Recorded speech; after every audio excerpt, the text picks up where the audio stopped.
আপনি কি জানেন, এমন একজন শিল্পী ছিলেন যিনি কখনও ট্রেন্ডের পিছনে ছুটেননি?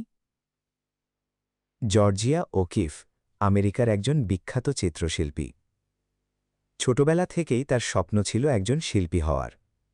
তিনি শিখেছেন, শিক্ষকতা করেছেন, কিন্তু থেমে থাকেননি।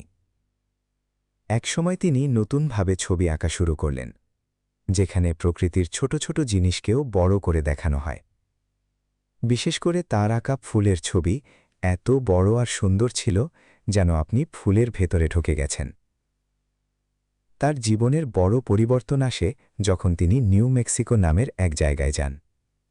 সেখানে পাহাড়, পাথর আর প্রকৃতির নির্জনতা তাকে নতুনভাবে অনুপ্রাণিত করে। তিনি সবসময় নিজের মতো করে কাজ করেছেন, অন্যদের মতো না হয়ে নিজের পথেই এগিয়েছেন। এটাই তাকে করেছে অনন্য।